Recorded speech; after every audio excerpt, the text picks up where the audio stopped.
South Asian area studies.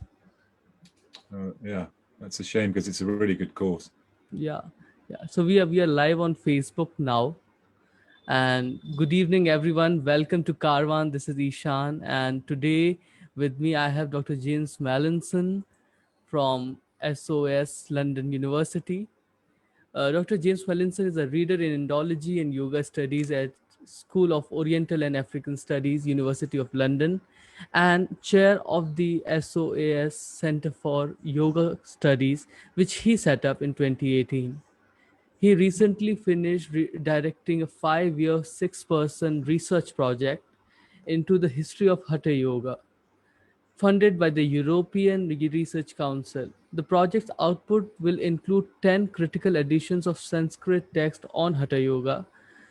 Dr. Mallinson is now the UK lead of a joint UK-German project to produce a critical edition of Haṭhapradīpikā. Among his many publications is Roots of Yoga, an anthology of translations from more than 160 texts on yoga, co-authored with Mark Singleton and published by Penguin Classics. Today, Dr. Mallinson is going to talk about, and also on the occasion of International Yoga Day, he's going to talk about a history of the role of the body in yoga from subjugation to cultivation.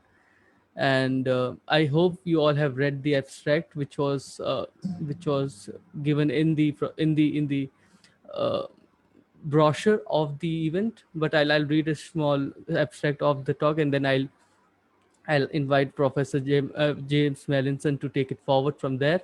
So, modern globalized yoga's emphasis on the cultivation of the body is widely recognized as a 20th century phenomena. It is also considered to be a development of an ancient tradition of yoga in which the body, while not central to its methods, was both a tool for attaining mystical states and beneficiary of practice. In this lecture, he shall show how the roots of today's today's physical yoga practices can indeed be found in pre-modern Indian traditions, but that these traditions start no earlier than 1,000 years ago, long after the time of Patanjali and other early teachers of yoga. There is no evidence of yoga methods that cultivate the body until textual and art historical sources from the beginning of the second millennium CE. Prior to this, other than simple seated postures and techniques of breath control, and the only physical practice associated with yoga were methods of mortification and subjugation identified as tapas. So, without further ado, I formally welcome and invite Dr. James Mallinson for today's Carvan special lecture. Over to you, sir. And you can start the PowerPoint, I think. Okay, great. Well, thank you very much indeed, Ishan. Thank you for that very kind introduction and for the invitation to speak to the Karwan Initiative. It's great work that you're doing, and I was honoured to be invited to join a long list of august scholars who've already spoken with you. So here's my PowerPoint. Trying to get rid of the on my screen. There's I can just take it away like that. Brilliant. Okay. So, I'm going to just go back to the first page if I can do that. Yeah. Yes. So, as Ishan said, I've just recently finished a 5-year project on the history of Hatha Yoga, and today, of course, happy summer solstice. First of all, the longest day of the year here in England. It's typically rainy and cold and nasty weather. It always does seem to be on the midsummer's day, but it's also the International Day of Yoga. The International Day of Yoga started in 2015, and I've of course been very aware of it ever since it first took place.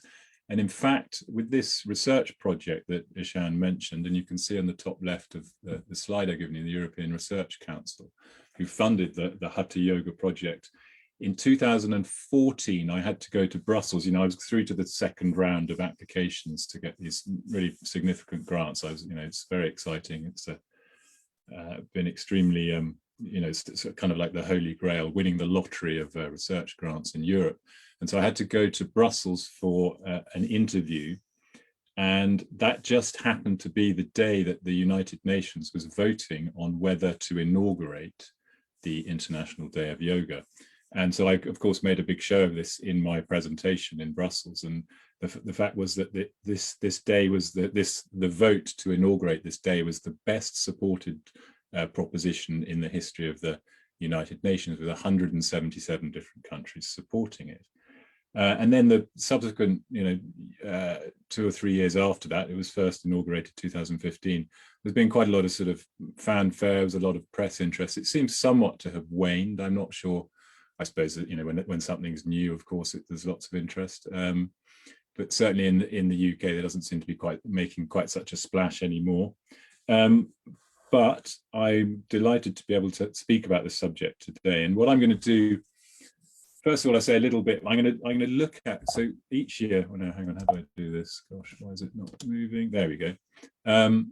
This is actually from 2019, but each year the government of India, I think it's the Ayush Ministry, yes, you see at the bottom, they produce what they call this common yoga protocol on the International Day of Yoga.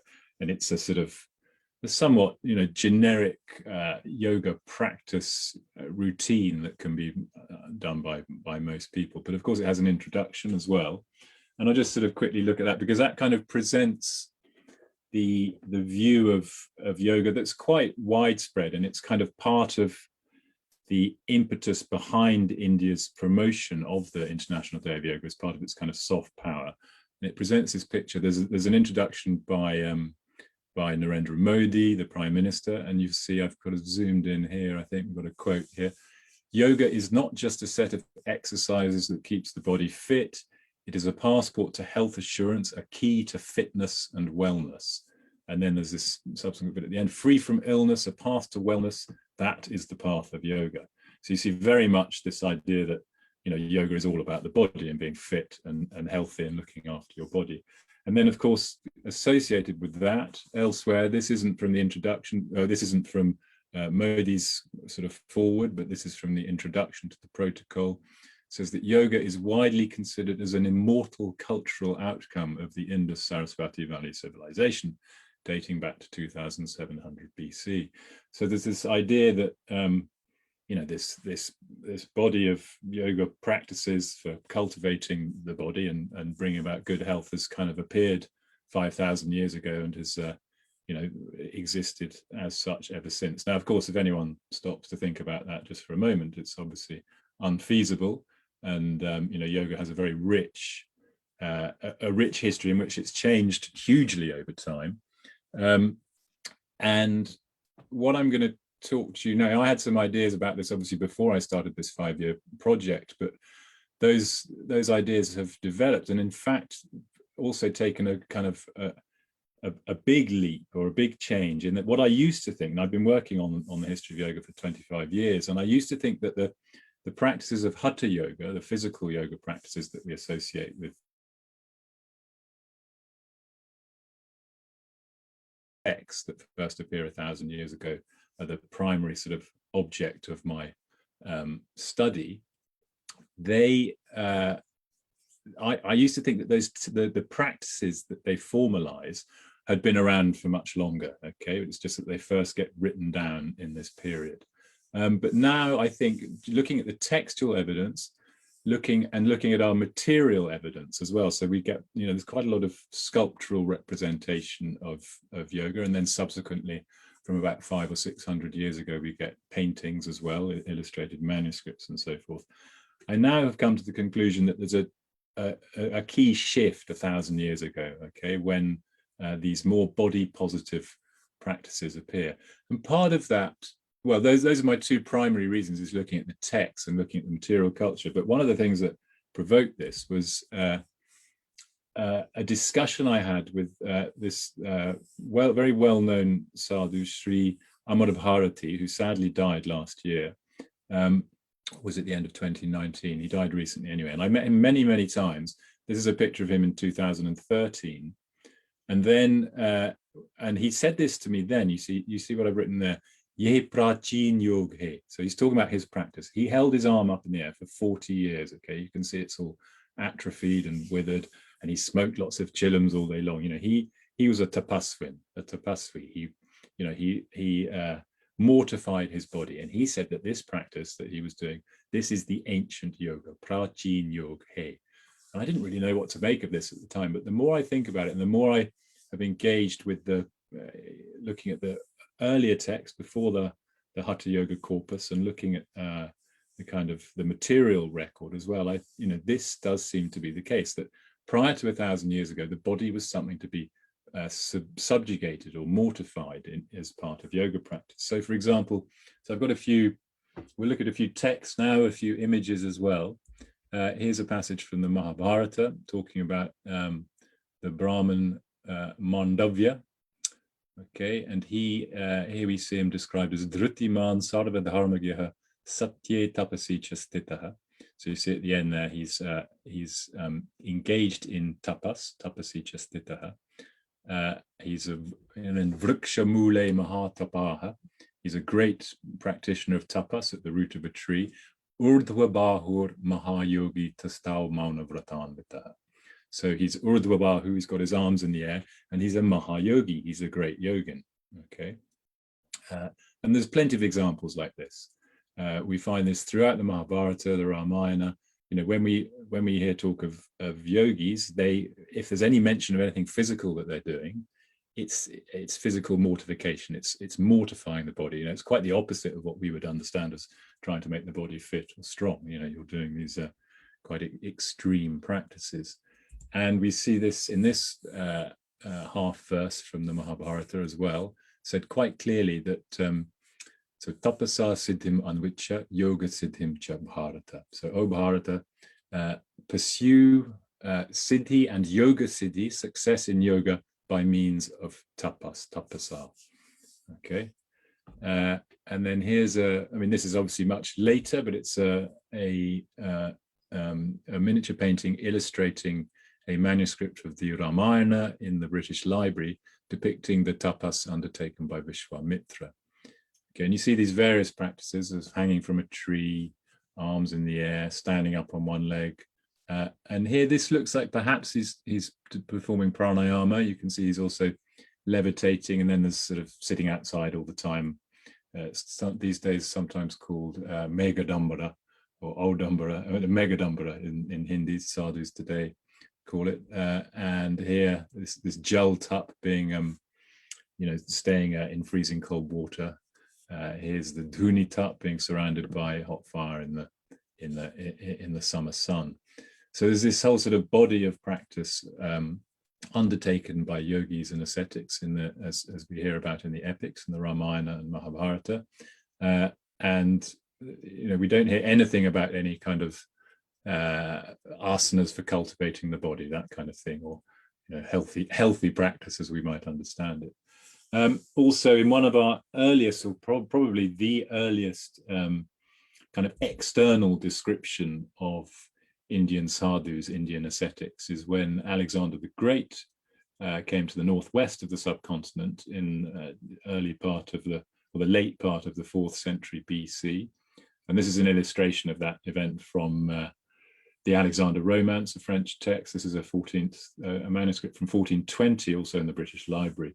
And we have a couple of accounts from Strabo, so his geography, which were written, of course, 200 or 300 years after the time of Alexander, but I think there's some unanimity in them. It seems pretty likely that there's some grain of truth in what they're saying.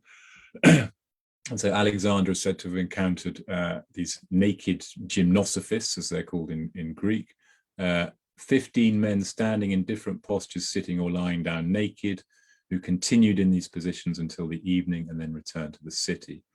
The most difficult thing to endure was the heat of the sun, which was so powerful that no one else could endure without pain to walk on the ground at midday with bare feet. And then there's another sort of similar instance where I won't read the whole thing, but he meets two ascetics.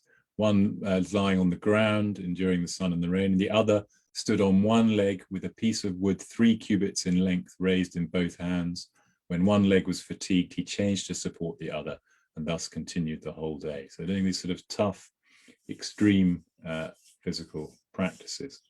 And we see, so also this Urdhva Bahu, this tapas or tapasya, of holding the arms in the air. We see that depicted in possibly our earliest known material depiction of sadhus, of ascetics in India, from the Buddhist stupa at Sanchi. And you see these two here, who may well be, I mean, I think one can be completely certain, but they're probably doing this Urdhvabahu penance. We see they're surrounded by various other ascetics, including, here we have one in his hut with you can just about make out it's somewhat damaged, but the yoga pata, the belt worn around the back and the legs to hold a yoga posture, which is in fact referred to subsequently in Patañjali and so forth as a method of sitting. And I'll say a bit more about that. Well, now really, because in addition, of course, to these physical practices of mortification that we hear about from our early sources, the other yogic physical method is, of course, asana. But the asana prior to 1,000 years ago, and I'm going to go into this in more detail, was really just about a seated posture for meditation. Okay, a few of those are outlined by Patanjali, and I'll look at that in a second. But of course, the figure that we see most commonly depicted in the most famous of these postures, Padmasana, the lotus posture, is the Buddha.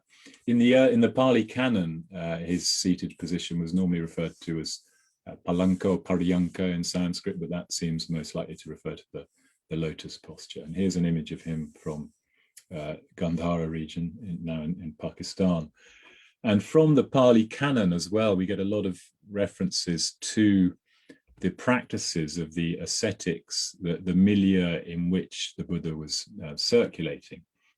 And so if we see here, for example, is from the Nangutta Jataka, not my translation this time, but he's talking about Ajivakas, these naked ascetics, as they're explained.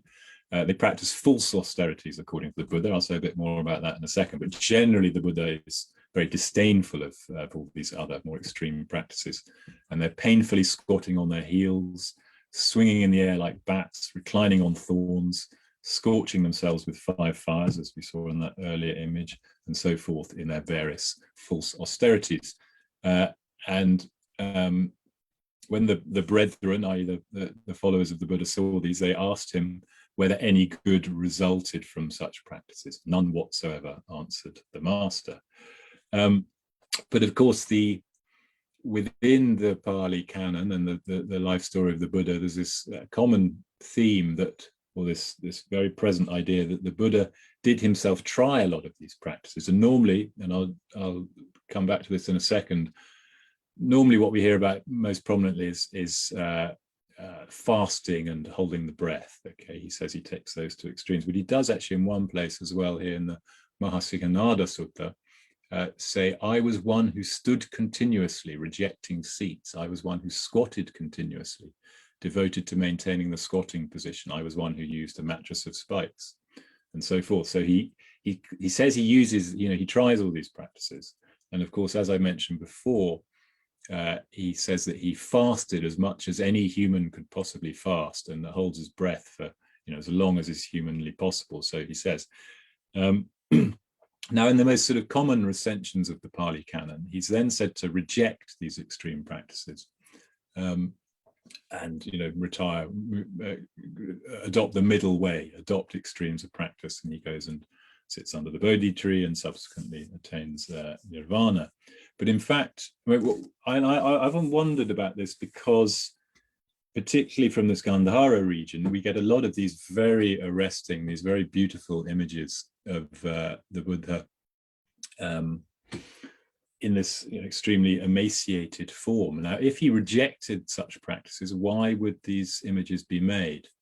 Okay, and I think there was a paper I read, it was published in 2006 by a scholar called Ri, looking at some of the early Chinese translations of the Buddhist texts. And in fact, there are some recensions, so probably from this part of the subcontinent, the Northwest, where he doesn't actually reject these practices. They're sort of a stage in his greater practice. So there seems to have been a Buddhist tradition, in fact, where this kind of extreme asceticism was part of his journey towards enlightenment. Okay, and then so throughout the first millennium, well, there's not a huge amount of statuary. There's lots of textual references. I could include hundreds and hundreds, not just from the epics, but also, not just from the Mahabharata and Ramayana, also from other Buddhist texts and from Puranas as well. There's lots of references to the ascetic practices undertaken. Here is a nice depiction again of sort of Urdhva Bahu ascetic.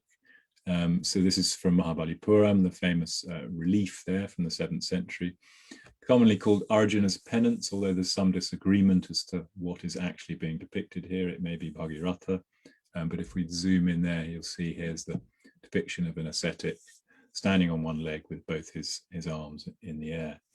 And then, of course, there's the famous story of Parvati wooing Lord Shiva up in the Himalaya by performing tapasya. So this is an image of Parvati from Andhra Pradesh, 8th century, where she too is standing on one leg with two of her forearms in this Urdhva Bahu position, performing tapas.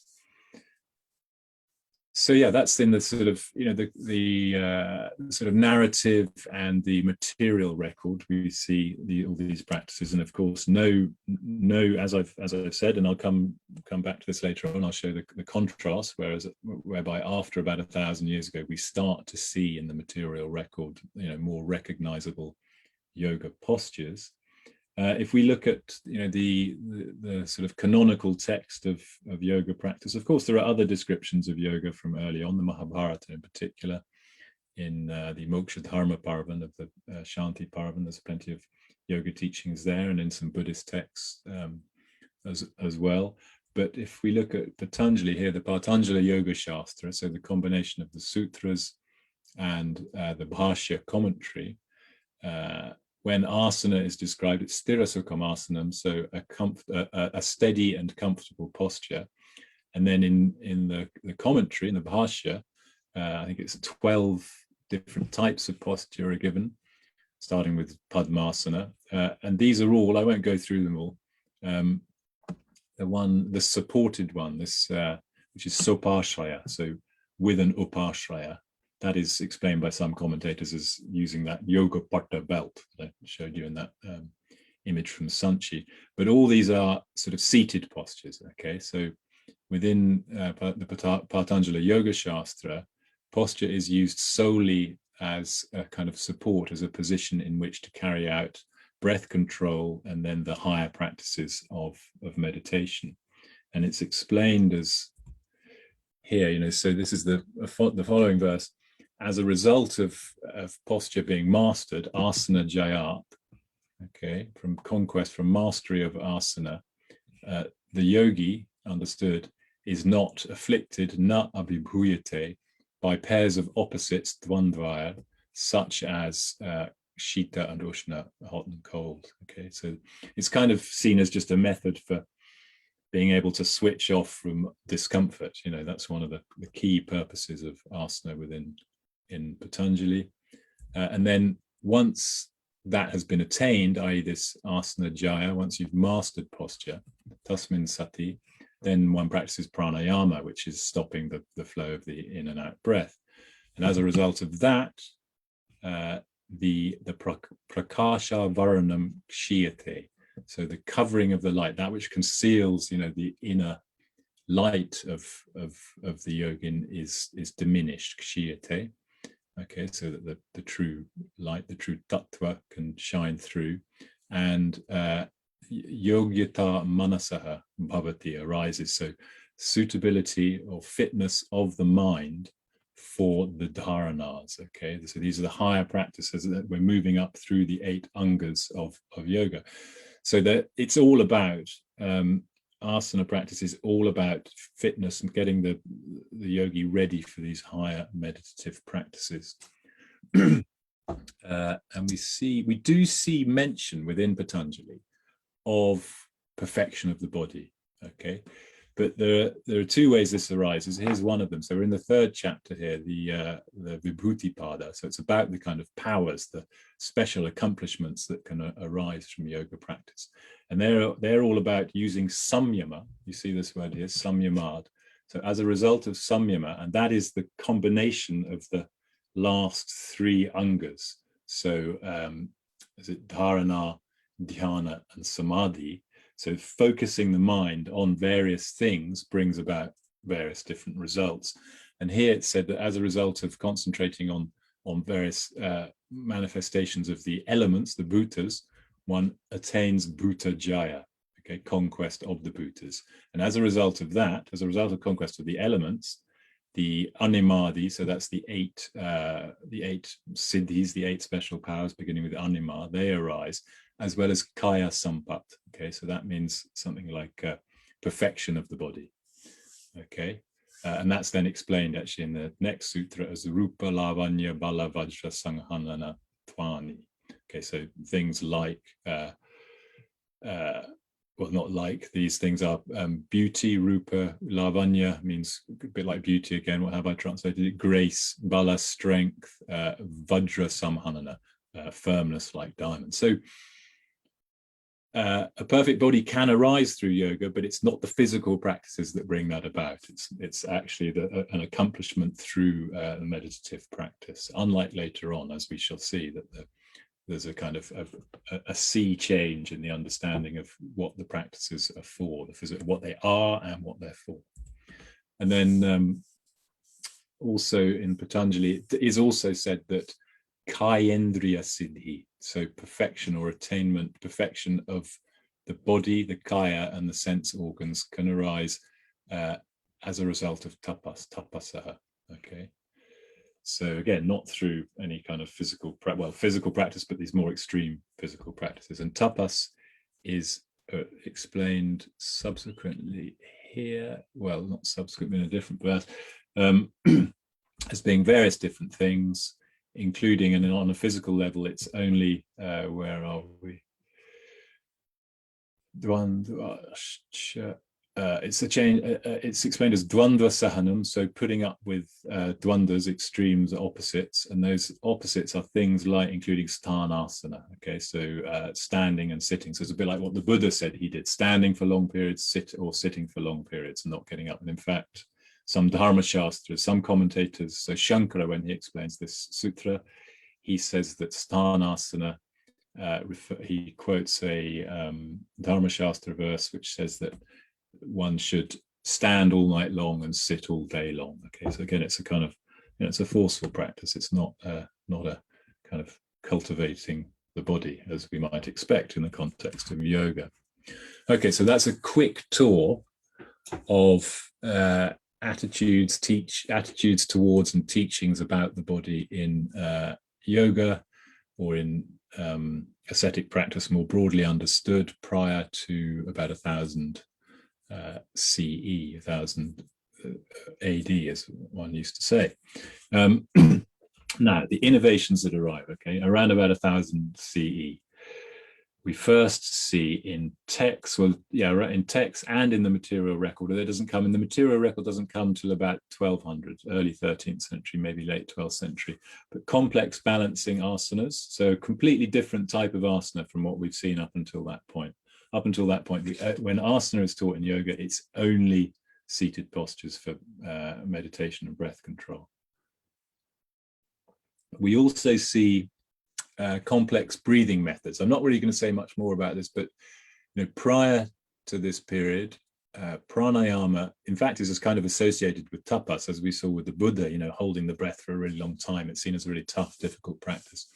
But then we see the introduction of more complex ways of doing inhalation and exhalation. And some of those are said to, for example, shitali, the shitali pranayama, where you breathe through your curled up tongue, which introduces cool air into the body. And that is meant to correct an imbalance of the pitta dosha. Okay, so we bring in these Ayurvedic concepts of dosha, and there are particular pranayamas, or kumbhakas, as they're called within the text, that will deal with imbalances of those doshas. So there's a change, and then there's some other ones that are meant, just to bring about sensations of bliss or unconsciousness. There's one called murcha, where you basically make yourself faint, and that's meant to bring about a kind of change in the mental state. And I think it's brahmari, where you buzz, you make a buzzing as you exhale, and inhale, you make a buzzing sound like a bee, and that's meant to bring about ananda, bliss, and so forth. So these are new from 1,000 years ago. And then similarly, two more sort of, and these are all key aspects of hatha yoga. Okay, these are identified in texts as the key defining characteristics of hatha yoga. This all appears about 1,000 years ago. We also get dynamic methods of manipulating the vital energies. Okay, so the vital energies, I say that because texts deal with this in different ways. It might be prana, it might be bindu, which in men is generally, identified with semen. Women have rajas, although yogis, in fact, both men and women have both within their own bodies. But there are these methods for manipulating those, okay, for moving them. There's some quite crude ones. For example, there's a text called the Goraksha Shataka. There are two Goraksha Shatakas, but the kind of less well-known one, it's one of its primary practices is you pull the tongue in order to stimulate Kundalini and make her enter the central channel and thereby rise up through the central channel. I'll say a bit more about these dynamic methods in a second. And then finally, cleansing techniques. So these sort of Nauli, Dhauti, Basti, and so forth, these kind of yogic methods for cleansing the body. And so you'll see here, it's said explicitly in the Haṭhapradīpikā from about 1400 that the practices, the sequence of practice in Hatha are these new things: asana, these kumbhaka, mudra, and then nādanusandhāna, which is the meditative practice of focusing on the inner internal sounds. Now, as you saw before, when I was looking at Patañjali, asana was purely, the main purpose was to kind of provide a steady base for meditative practice and to be unaffected by external kind of problems, hot and cold and so forth. But straight away in these new Hatha Yoga texts, the Viveka Martanda, which is a text also known as the Goraksha Shataka, has a complicated textual history there. That's probably from the 12th or 13th century. When that introduces asana, it says that asanena rujo hanti. So by means of asana, the yogin understood hanti rujo gets rid of diseases, destroys diseases. This is a new thing. Similarly, the Haṭhapradīpikā, which is probably a couple of centuries later, says that posture bestows stharyam, arogyam, and angalagavam. Okay, so steadiness. Okay, one might that's okay. That would be helpful in meditation and so forth. But this notion of arogya and angalagava, lightness of limb, sort of suppleness and so forth. This is a new development, and we see also in the Haṭhapradīpikā. So if we see at the bottom here at the end of this verse, Hatha Siddhi Lakshanam. So the signs, the characteristics of Siddhi in Hatha, so success in the Hatha method of yoga practice. These include Vapuhu Krishatvam. So that means basically thinness of the body. The body becomes krisha, becomes lean. Vadane Prasannata, basically like a clear complexion, I suppose, a glowing complexion.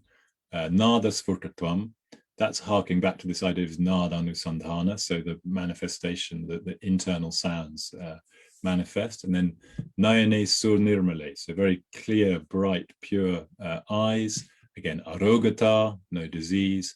Bindu Jayaha, conquest, mastery of Bindu, i.e. that's sort of control of the sexual function. Agni Deepanam is the kindling, the lighting, the igniting, the deepener of the internal fire. So basically a good digestion. And then finally, Nardi Vishuddhi. So clarity, purity of the internal channels. Okay, so these are very, these are things that are not mentioned in Patanjali. And this is a new focus of yoga practice. And now now we're in the realm of how yoga is understood today. It's for good health. It's to make you healthy. And this is one of the primary aims. Okay, and then so let's have a look more specifically at asana practice, seeing as how that is the sort of focus today, predominantly of yoga. I have a quick tour of the sort of what we can tell about developments in asana from textual and material sources. So the first asana that we find in a text that's not a seated posture for meditation is in a text called the Vimanarchana Kalpa, which is a not very well-known text of the Vaikhanasa, which is a Vaishnava sort of ascetic tradition, still flourishing in South India. And in this text lists 9 asanas, and the 9th, it groups them into 3 sets, and the lowest group includes this Mayurasana. Okay, this is there's a couple of, well, there's a depiction on the left, and this is a photograph I took of a ascetic I know well, Narsingh Das, practicing in Omkareshwar many years ago. Because strangely enough, although it appears quite early on in text, we don't see any depictions of it in our material sources till much later. But what the text, the Vimanarchana Kalpa, doesn't say is what it's for. Why do you do this? It doesn't. It's odd, and it's not. It doesn't include any of the other sort of more hatha practices that I've been talking about. So it's kind of anomalous, and it's a puzzle to me why it suddenly appears in that text. Similarly, in another Vaishnava text, but of the Pancharatrika tradition, the Ahir Budnya Sanghita, it should be Ahir Budnya Sanghita, we see this Kokotasana, so the cock pose, and that's probably a little bit later, 12th century maybe, and that appears for the first time in this text, again with no real explanation of why it suddenly appears. Now, if we need the first text that kind of gives us an explanation or a framework for this new sort of body positive physical practice is a text called the Amrita Siddhi, okay, which is the earliest text to teach Hatha Yoga. It doesn't actually use the term Hatha Yoga, but it introduces a whole load of sort of practices and concepts that then become central, become key to subsequent treatments of physical yoga. It provides the kind of doctrinal framework for subsequent treatments of Hatha Yoga. Now, this is the oldest text that we've been working on in my recent project. I've just literally last week sent it off finally for publication. And it's been a fascinating text to work on. We were very lucky to get a hold of, thanks to colleagues in America who had procured from Beijing in the 90s copies of this manuscript, which was the manuscript itself. This one was possibly copied in 1160. It has this date, so it's much the oldest of any of the manuscripts we've been working on in the project. And we can deduce that the text itself was probably written in the late 11th century. And the other really fascinating thing about it was that we and the American scholars had assumed that it was a Shaiva text, so it's from the Shiva worshipping Hindu tradition. But in fact, through close reading of this text, we've been able to prove that it was written by Tantric Buddhists, by Vajrayana tradition. So this has been a very interesting development in our work to see that the first text to teach physical yoga practice was written within a Buddhist, not a Hindu tradition. And I've got a slide here showing some of the key practices and principles first taught within this text. So it introduces these ideas that subsequently become commonplace, such as the yogic body, which has the sun at the base of the central channel, the moon at the top, and the fire also at the base, and these need to be raised up to join the moon. Also this idea of Bindu, so there's the kind of higher manifestation of seminal fluid within the body that also needs to be controlled. These 3 knots, 3 granthis along the central channel, so it's the Brahma, Vishnu, and Rudra. And so these practices, I'll say a little bit more about them in a second, the Mahamudra, Mahabandha, and Mahaveda. Now, all these practices later on become classified as mudras. They were what I mentioned earlier as these techniques for manipulating the vital energies within the body.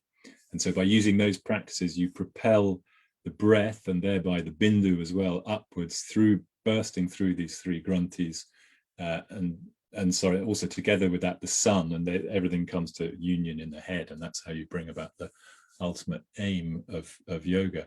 And what's interesting about this is, well, lots is interesting about this, but one of the things that, I've been wondering, where did these ideas come from? And in fact, I think it's quite likely that there was dialogue, interplay with Chinese practitioners, because in fact, these ideas of the sun, the moon, the fire, the Bindu, and the 3 granthis are found in earlier Chinese texts from about 200 or 300 years older than the Amrita Siddhi. But what isn't found, and where I really don't know where these things come from, are these practices. Okay, we have no external, there's no these Muhammad, and I'll tell you the details about them in a second, but also all these balancing postures and so forth. There's no evidence for them anywhere. They just seem to appear from nowhere. So if anyone's got any suggestions, I'd gladly hear them. Also within this text is the Amrita Siddhi is the first text to introduce the idea of a connection between the mind, the breath, and Bindu. The idea of a connection between the mind and the breath is ancient, goes back to the Chandogya Upanishad. The text specifically says that that it adds Bindu, so the seminal life essence within the body, to the other two. So you get this triad whereby if you can control one of these three, and the easiest one to control is the breath, thereby you can control both Bindu and the mind. And then it also introduces this notion of 4 stages of yoga, which is very common in subsequent texts, in which the body becomes increasingly more refined and more capable of accomplishing the higher practices. And finally, 4 levels of aspirant. And this is interesting because, well, actually within this text, it says that it gives 4 levels of aspirant, but a lot of it is based on the physical fitness of the potential practitioner. And it says that the lowest level is going to attain 1 stage in 12 years, whereas the highest level can get 1 stage in 3 years. Subsequent texts take this idea, but then they turn it around a bit, and they say that there's 4 levels of aspirant, but they say that only the highest level, or maybe no, they apply this notion of 4 levels of aspirant to 4 different types of yoga. So you get this mantra yoga, laya yoga, hatha yoga, and raja yoga. And so each of the 4 levels of aspirant is suited to each of those types of practice, but we don't find that within this text. Okay, excuse me, let me just take a sip of my tea. Okay, the 3 practices within this text. Here's a depiction of the Mahamudra. The idea is that you assume this position, you inhale, you fill the body with breath. And it's interesting, it's all framed in these alchemical metaphors. So the body is like an alchemical crucible. Okay, but this notion gets forgotten later on. In fact, it gets misunderstood in later texts, because lots of later texts borrow from the Amrita Siddhi. And they take these practices, they change them a bit. Some of them don't understand some of them, and they kind of get confused by the alchemical metaphors within the text. But the idea is that you're sort of, particularly with the second practice, the Mahabandha, the great lock. In the Mahabandha, you're said to put a throat lock and a perineal lock at each end of the central channel. And this is likened to kind of sealing an alchemical chamber. So you've kind of got like a pressure valve, a pressure chamber. You've filled it up with breath. You've now locked it at top and bottom. And then the third practice, so these two, the first 2 do survive within Indian tradition, but within India, the third one, the Mahaveda, seems to have been forgotten. But this text, because of its tantric Buddhist roots, in fact, because it was part of this kind of Siddha tradition of which the tantric Buddhists were a prominent part, it very quickly traveled to Tibet, as you saw in that manuscript I showed from the 12th century. That was a bilingual Tibetan and Sanskrit manuscript, and its practices seem to have survived more intact there, and they became incorporated within a tradition of physical practice which is very old, 1,000 years old or so in Tibet, called Trul Khor. And we'll see here, I've got a short film of a practitioner. I took this 4 or 5 years ago, in fact, and he's demonstrating. So it's in the Mahaveda, which means the great piercing. Once you've done this, you've filled yourself up with breath, sealed it in, and then you bang the base of the spine, and that is meant to make the breath shoot up the central channel and pierce the 3 granthis, the 3 knots as it goes. So here's this Tibetan practitioner. Battery 100%. Sorry.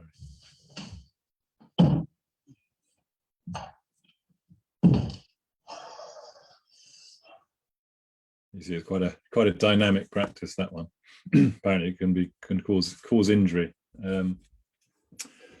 Okay, so we've got the appearance of asana. I'll say a bit more about that now, and then this kind of the metaphysical framework that first appears within the Amrita Siddhi. We also find asanas appearing in Hemachandra. This is a very interesting source. So Hemachandra was this great, brilliant Jain scholar who lived in Gujarat in the 12th century, and he wrote this Yoga Shastra, his text on yoga. And then he wrote an auto commentary. He wrote his own commentary on it, the Subjugation. And within that, there are lots of interesting references to asanas which are not found elsewhere, including some inverted postures, some headstands. So I won't look at the first one, but we'll look at these. I see that I thought I wasn't going to be able to, I thought I was going to be short of my hour, but I think I've got more than an hour probably in me. I'll try and wrap up before I go on for too long. But the Duryodhana asana, it's when the head is on the ground and the legs are pointing upwards. So it's basically a headstand. And then there's a similar position where the thighs are as in the lotus position. So it's also a headstand, but the legs are in the lotus position. So an inverted lotus. And this is the first text to teach these kind of practices. So we have this. This is very interesting. We seem to have, and I'm going to show you more about this. At the same period, 12th century, 12th, 13th century, the headstands start appearing, okay, because there's a well-known legend from Kutch in Gujarat of the yogi Dharamnath, who is said to have stood on his head for 12 years, okay, and this is a small part, I'll show you a bigger part, of what's the method, I can't remember, it's sort of, I'm not very good on my textiles, but it's sort of a bit like batik, but anyway, this is a textile from the Kutch region, a modern one, because he's still worshipped there, because he's said to be responsible for creating the run of Kutch. So at the end of his 12 years of meditation, well, here, let's say here's Kutch. Here, of course, I'm sure everyone knows where Kutch is. And we zoom in, we've got the great run here, the little run. And Dinodar, where he's said to have done his peasant penance, is somewhere around about here. Okay, so he is said to have by doing this headstand, he's generated so much tapas. I mean, this is a theme, obviously goes way back to the epics. The idea of ascetics generating huge amount of tapas by doing these, a huge amount of energy, kind of fire hot energy, because of course the word tapas comes from this root tap, meaning heat, to get hot. And the gods got worried about this, in Dharamnath's case. And because they were worried what would happen when he opened his eyes, it was going to blast out this beam of heat and fire from his eyes. What was going to happen with that? Like when Shiva destroys Kamdev, after he comes along to help Parvati in her attempt to woo Shiva. So the same notion. And so they ask him, whilst he's standing on this betel nut, and in some versions of the story, they persuade him to spin 180 degrees so he doesn't burn up the cities and the villages of Kutch. So he turns towards the sea, and as a result, he burns up the sea, and that creates the run of Kutch. Here's the full depiction of the fabric that has this story. So you see here he is standing on his head, and then he opens his eyes, and this blast of tapas power comes out and burns up the sea. And the reason that the local pastoralists worship him as a result is because each year now, when the run floods, it then creates the grasslands on which they can graze their herds. And there's a picture of him. Still worship there. Here is his temple, and that's the temple itself. Now, so we've seen that's Dinodar, where Dharamnath was, and here's Patan, where Hemachandra wrote his Yoga Shastra, so he introduces the headstands there. And then one of the really exciting discoveries during my project, completely by accident, as all the best discoveries are, was I and my colleague Daniela Bevilacqua. We were on our way we've been looking at some sites in the Konkan, and then Ujjain. No, so Ujjain is here, but we were on our way heading north, and we thought we would go, I'd read something about some images of Nath yogis at Dubai, this gate in Dubai here. And we thought we were going to have a look at them. And then to our great delight, we realized that up here in the sort of eaves, or whatever one calls them, I'm no architectural historian, but up in these parts were all these depictions of yogis in yoga postures. Okay, and these are much the earliest known such depictions. So we were able to work out the dates almost exactly 1230 that this gate was built. And prior to this, the earliest ones we knew of, which I'm going to show you in a minute, were from about 1500. So this was quite a big leap back. But yeah, here we see the the Duryodhana Asana and the what was the other one called? The other one, yeah. Anyway, the upside down lotus posture of Hemachandra. And then there are 84. In fact, there are 84 siddhas or yogis in various postures. Only about a dozen or so, or maybe 20 are kind of what we might think of as yoga postures. So here's a couple more.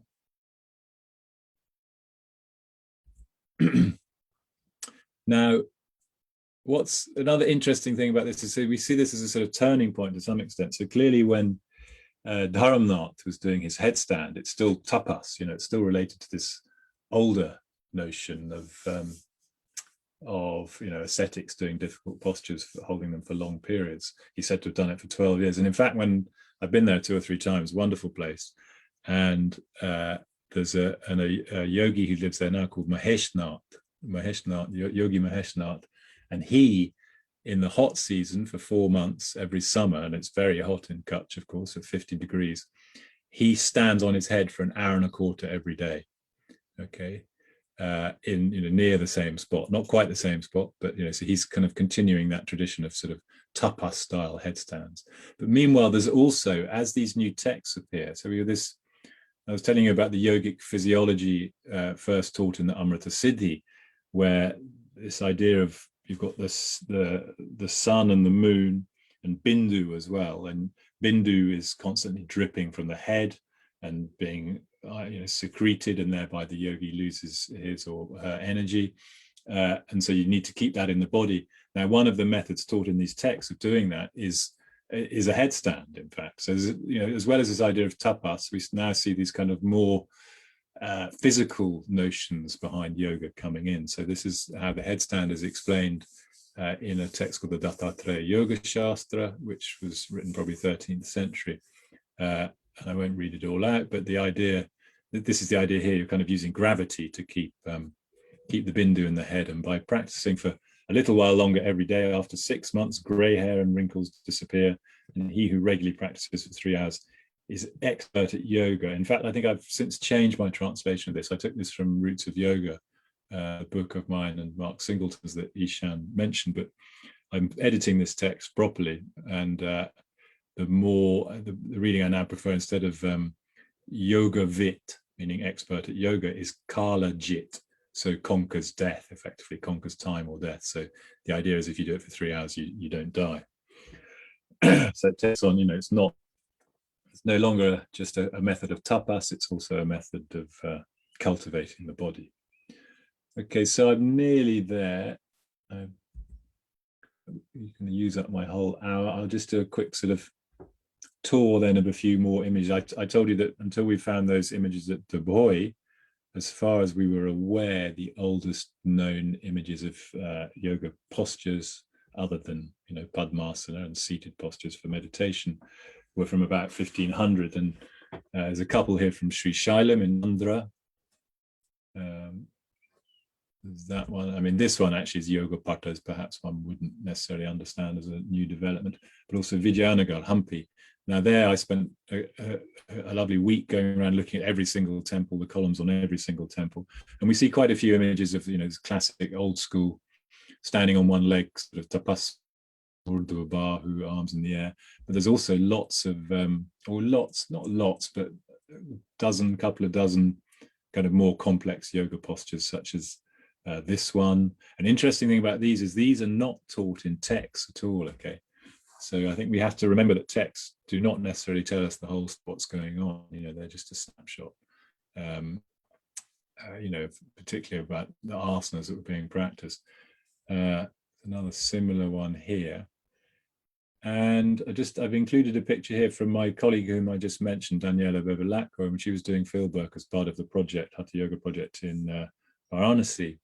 She met this yogini, she's called Ramdasji, and she, unusual, very rare woman practitioner of yogic asanas. And another thing I've realized during this project is, in fact, in our pre-modern sources, we have no evidence whatsoever of women doing yoga asanas, which, in the light of today, when globally, I think it's 80% or more of the practitioners of asanas are women.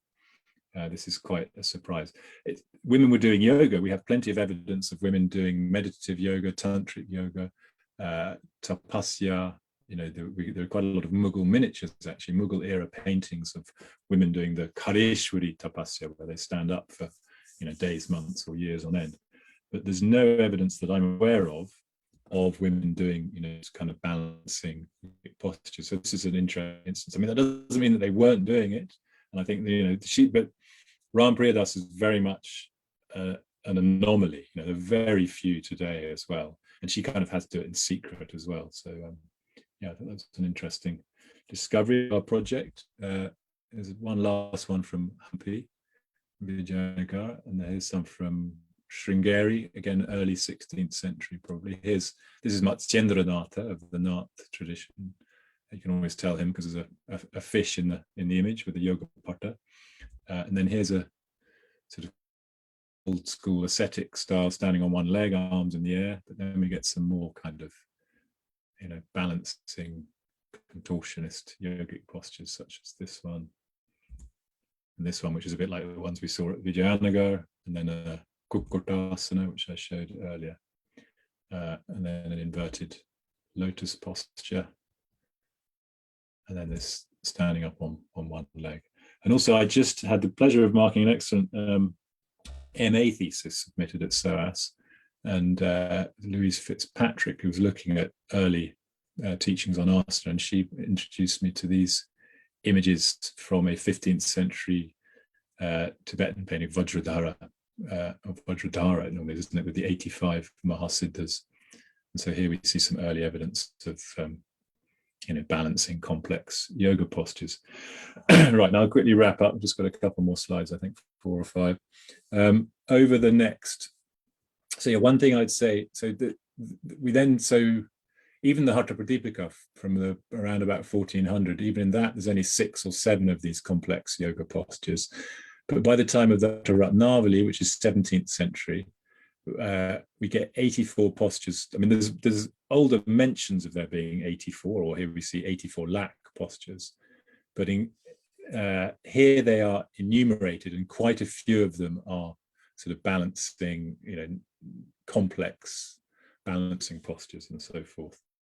Including, so here we go, there's all these sort of the point is that over the last 400 or 500 years or so, my colleague Dr. Jason Birch has written a paper on this, showing how in the textual tradition we see a proliferation in the number of asanas being taught, and a lot of these are these more kind of dynamic or gymnastic postures. Well, not dynamic, I'll come on to that, but more gymnastic.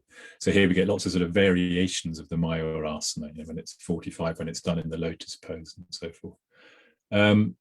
And then what we find for the first time in a text called the Haṭhapradīpikā, which is 18th century, if I remember rightly, are actual dynamic movements. Okay, so prior to this period, we get all these new asanas, these kind of balancing or complex postures, but they're all very much static and to be held for long periods. And then in this text, the Haṭhapradīpikā, for the first time we get dynamic movement. So but now we're getting closer to kind of exercise routines. What does it say here? A charana is a rotation of a limb in both directions, and you can do them with various parts of the body and so forth. And if you do them thus, and they are also called asanas within this text, channels are purified, you become strong, diseases are cured, breath and fire are awakened, you lose weight, your lifespan increases, and you overcome untimely death. Okay. And you get more actual dynamic asanas in another text that we're editing for the project, the Haṭhabhyasa Paddhati. And there are various kind of, it's almost like this sort of downward dog. This one, the elephant pose, is really quite close to what is now known as the downward dog, which in a sort of, I would say it's a reverse translation. It's called, what's it called? Adho Mukha Svanasana, they call it there, but we don't find that in any pre-modern Sanskrit text. The classic posture of modern yoga, the downward dog, is not found in any pre-modern text. So this posture is pretty similar, the Gajasana, the elephant pose.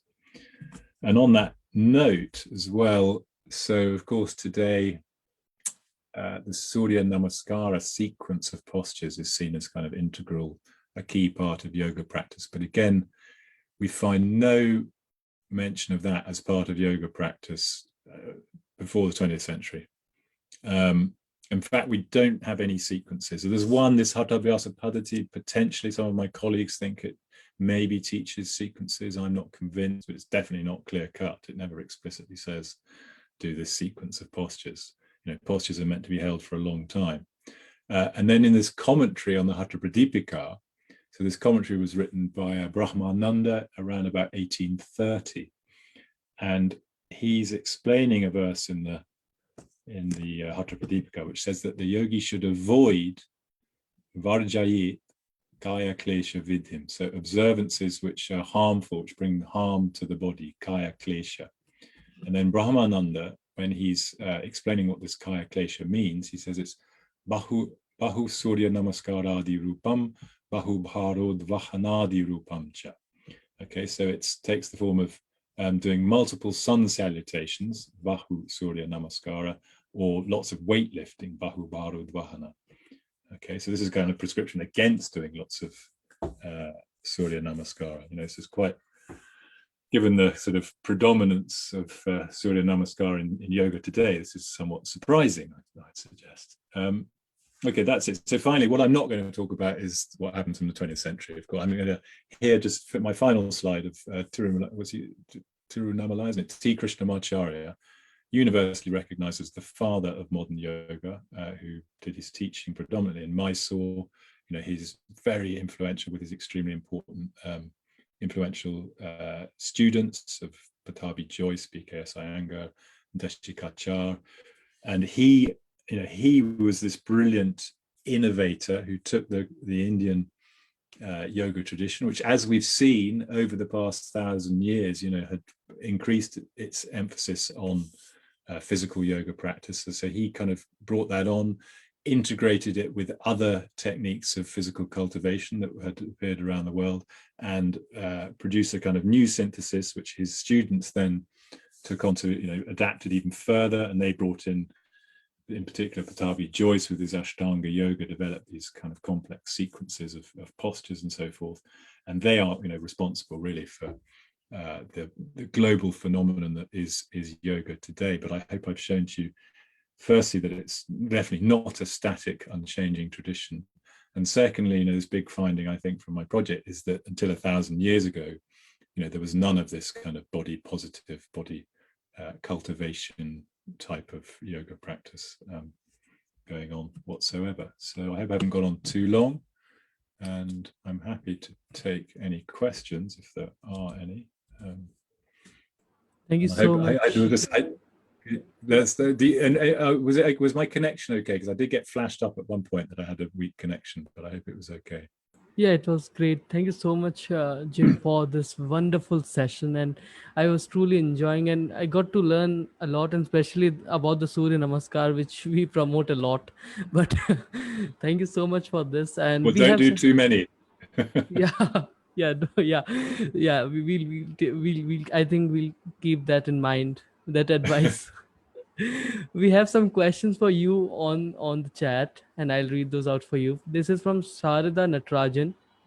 Her question is it possible to narrow down the geographical origin of the early body positive yoga texts within the subcontinent?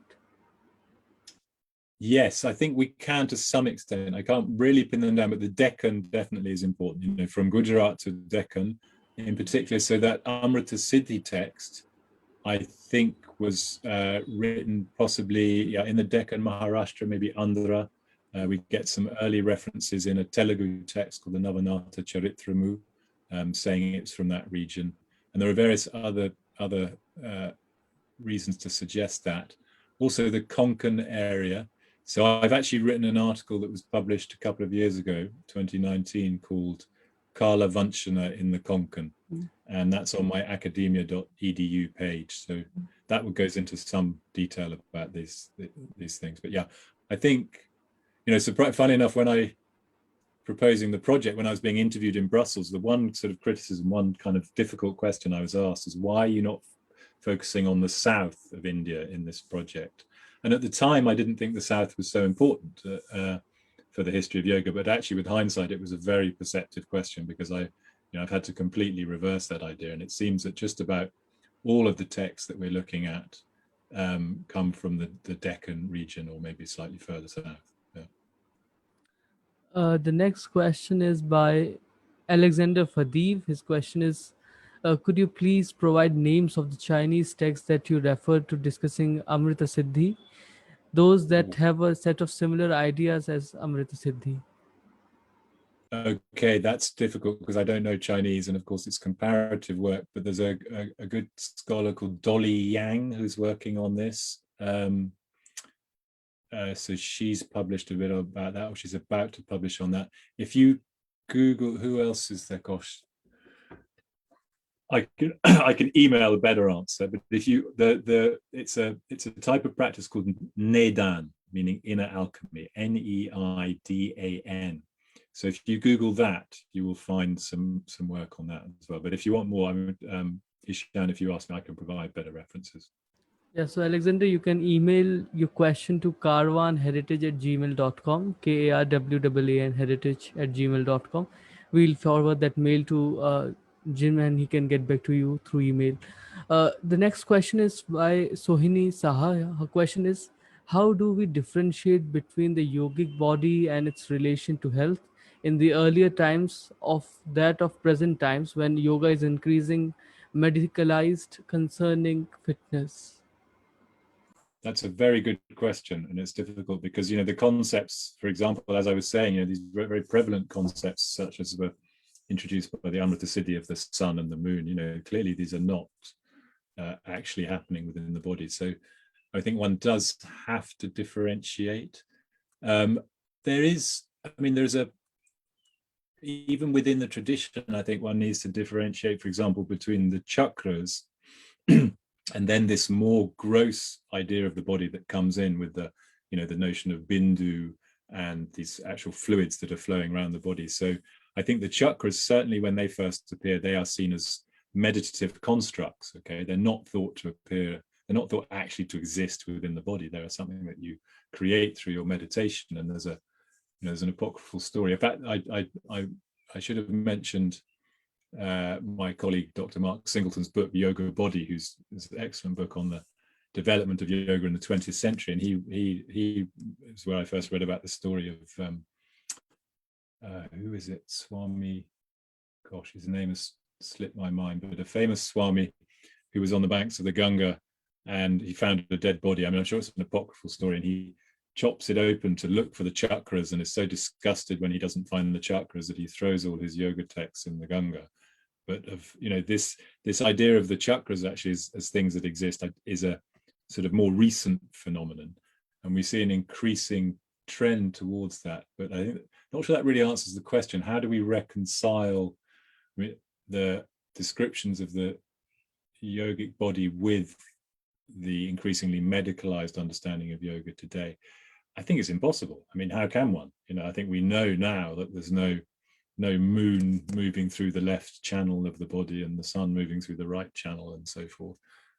We can't, but I suppose, but at the same time, that doesn't necessarily mean that such notions are not useful in yogic practice. If you're just as a support for your practice, I think, it's not as if we can feel exactly what's going on in the medical body either. So that would be one way to justify continuing the use of that terminology.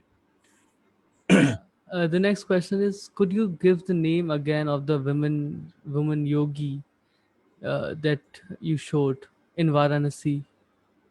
She's called Ram Priyadas. So I'm not sure. The picture was at least 20 years old.